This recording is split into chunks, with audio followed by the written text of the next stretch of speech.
आप सबको जय मसीह की हिंदी बाइबल स्टडी 1 में आपका स्वागत है। हमारा आज का वचन है उत्पत्ति की पुस्तक 9 अध्याय वचन 1 से 29।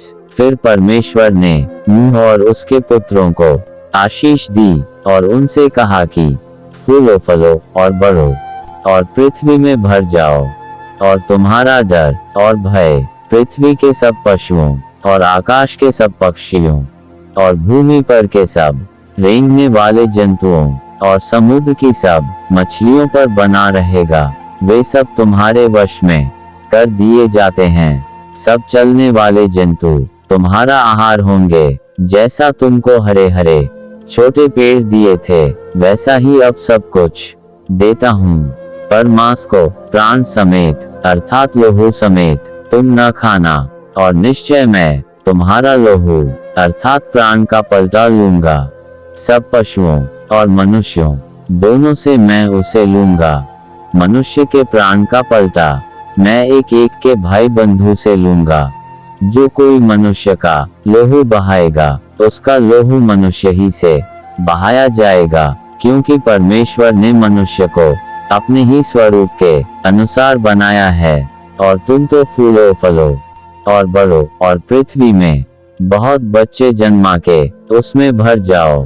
फिर परमेश्वर ने नूह और उसके पुत्रों से कहा, सुनो, मैं तुम्हारे साथ और तुम्हारे पश्चात जो तुम्हारा वंश होगा उसके साथ भी वाचा बांधता हूँ, और सब जीवित प्राणियों से भी जो तुम्हारे संग है, क्या पक्षी, क्या घरेलू पशु, क्या पृथ्वी के सब बनेले पशु, पृथ्वी के जितने जीव जंतु जहाज से निकले हैं, सबके साथ भी मेरी यह वाचा बंधती है।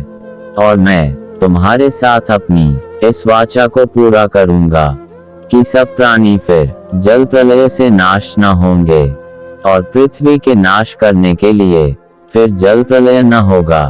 फिर परमेश्वर ने कहा, जो वाचा मैं तुम्हारे साथ और जितने जीवित प्राणी तुम्हारे संग हैं, उन सब के साथ भी युग युग की पीढ़ियों के लिए बांधता हूँ, उसका यह चिन्ह है कि मैंने बादल में अपना धनुष रखा है। वह मेरे और पृथ्वी के बीच में वाचा का चिन्ह होगा। और जब मैं पृथ्वी पर बादल फैलाऊं, जब बादल में धनुष देख पड़ेगा, तब मेरी जो वाचा तुम्हारे और सब जीवित शरीरधारी प्राणियों के साथ बांधी है, उसको मैं स्मरण करूंगा। तब ऐसा जल प्रलय फिर न होगा जिससे सब प्राणियों का विनाश हो। बादल में जो धनुष होगा, मैं उसे देख के यह सदा की वाचा स्मरण करूंगा, जो परमेश्वर के और पृथ्वी पर के सब जीवित शरीरधारी प्राणियों के बीच बंधी है। फिर परमेश्वर ने नूह से कहा, जो वाचा मैंने पृथ्वी भर के सब प्राणियों के साथ बांधी है, उसका चिन्ह यही है। नूह के जो पुत्र जहाज में से निकले, वे शेम, हाम और येपेत थे, और हाम तो कनान का पिता हुआ। नूह के 3 पुत्र ये ही हैं, और इनका वंश सारी पृथ्वी पर फैल गया। और नूह किसानी करने लगा, और उसने दाख की बारी लगाई, और वह दाख मधु पीकर मतवाला हुआ, और अपने तंबू के भीतर नंगा हो गया। तब कनान के पिता हाम ने अपने पिता को नंगा देखा, और बाहर आकर अपने दोनों भाइयों को बतला दिया। तब शेम और येपेत दोनों ने कपड़ा लेकर अपने कंधों पर रखा, और पीछे की ओर उल्टा चलकर अपने पिता के नंगे तन को ढांप दिया।